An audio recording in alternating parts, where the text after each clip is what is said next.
Veteran Australian musicals promoter John Frost says there'll never be a great Australian musical. Frustrated performer Eddie Perfect recently hit out at the state of the industry, bemoaning a lack of mainstream investment and interest in local productions. His comments have drawn both support and opposition from those within the industry, as reporter Matthew Smith found out. The recent annual Helpman Awards launched in an explosion of colour and noise.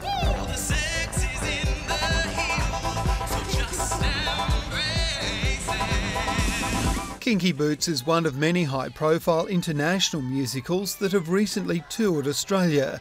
These imported shows dominated the Helpman nominations, prompting acclaimed Australian performer Eddie Perfect to lash out on Twitter. He was dismayed at the fact that obvious original Australian music theatre is in crisis and that Australia has a multi-million-dollar commercial industry with negligible interest in developing our own works. All of us need to be very strongly concerned with generating new Australian work. I think there has probably been some longer term lack of investment in new music theatre being made in Australia. There are pockets of Australian musicals doing their thing, such as the acclaimed and hard-working Hayes Theatre in Sydney, which recently staged a show centred on Dame Nellie Melba. There's nothing that he will not do. We're trying to create that framework and infrastructure to develop musicals, not just to put them out there unready.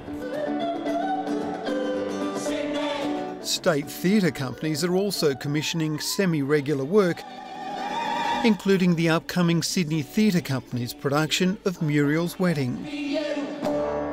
While many arts venues are also pushing Australian musicals, such as the Adelaide Festival Centre showcasing Eddie Perfect's own Shane Warne the Musical. Never gonna shine like Shane. We've got to produce work. From a small seed, big things grow. But few, if any, get prolonged runs on Australia's main stages, unlike those from overseas, including Wicked and Matilda. When you're asking people to pay $150 a ticket and upwards from that, which is generally where the price point sits, the audience quite justifiably come in with a sense of expectation. Living up to that expectation for 40 years has been commercial producer John Frost. There are only a few that really are the mega blockbusters. The rest of them, will probably pay for your cornflakes.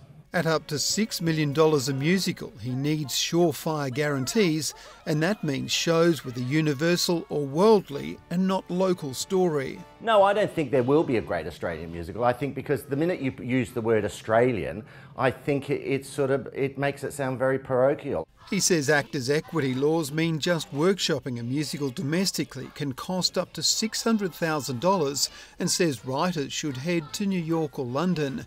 That's exactly what Matthew Lee Robinson has done and is making progress with his musical, Atlantis. I love their sense of risk-taking. There is a sense of ambition in New York and a sense that a good idea can make wonderful musical theatre and money. Hayes Theatre, for one, will keep on pushing. Ultimately, I think that the desire and the energy for Australian work to be seen by audiences is really growing. Only time will tell. Matthew Smith, ABC News, Adelaide.